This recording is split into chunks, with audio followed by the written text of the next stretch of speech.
left me at a gas station as a joke. Let's see how long it takes him to get home, they said. I never went back.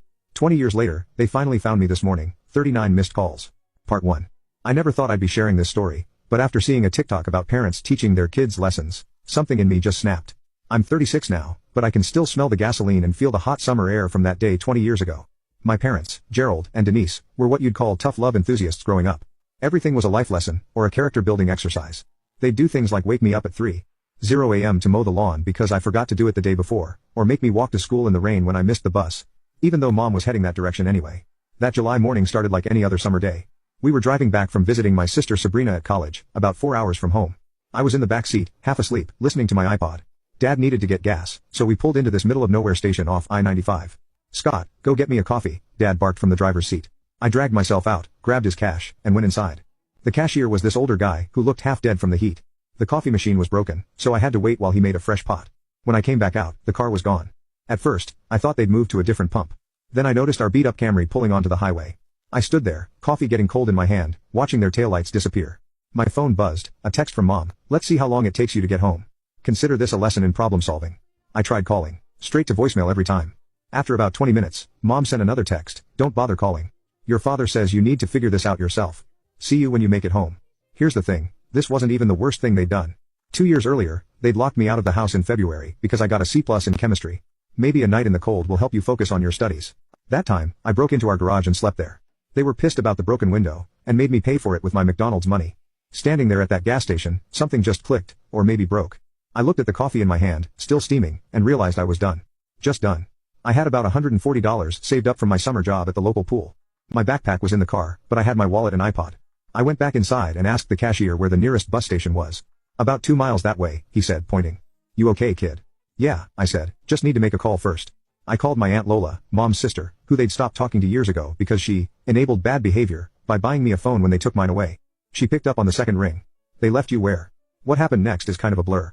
Aunt Lola was 4 states away, but she did something I'll never forget. She called me an Uber. It wasn't even called that back then. It was some local taxi service to the bus station, and she bought me a ticket online. "Get yourself here," she said. "We'll figure the rest out." My phone kept buzzing with texts from Mom. "Don't you dare call Lola. You better be walking home, young man. Your father is very disappointed. This attitude of yours needs to stop." I blocked their number, turned off my phone, got on that bus, and watched the countryside roll by for 6 hours. The look on their faces when they came home to an empty house must have been something. I heard later from Sabrina that they drove back to the gas station that night, expecting to find me waiting. They filed a missing persons report, but it got dismissed quickly when Aunt Lola sent over the emancipation paperwork she'd already started filing. That was 20 years ago. I finished school living with Aunt Lola, got my GED, then some certifications. I built a life, got good at fixing things, started my own business, met someone, had kids of my own, never played any teaching moment games with them. I thought that chapter of my life was closed. But yesterday, my office phone rang. The caller ID showed a number I hadn't seen in 2 decades.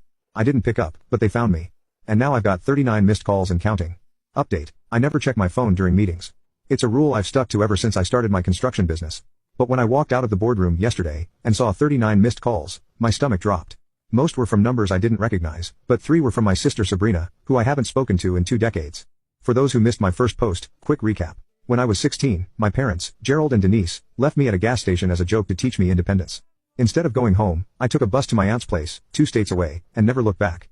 I built my own life, started a construction company. 20 years of blessed silence, until yesterday. The first voicemail was from Sabrina, crying, "Scott, please pick up. Mom and Dad found you. They're spiraling. Just call me back, okay?" Not them, me. My coffee went cold as I listened to the others. Most were from my parents, alternating between guilt-tripping and demanding I answer. "Your mother is sick. How dare you abandon your family?" Rich, coming from them. "We made one mistake. One. That's hilarious." The last voicemail was my dad, slurring his words. "You think you're better than us with your fancy business? We made you who you are. You owe us." I sat in my truck for a long time, watching my phone blow up with more calls. Finally, I texted Sabrina, "Meeting tomorrow. Denny's on 5th, 7 a.m., come alone or don't come." She showed up, looking exactly like I remembered, just older.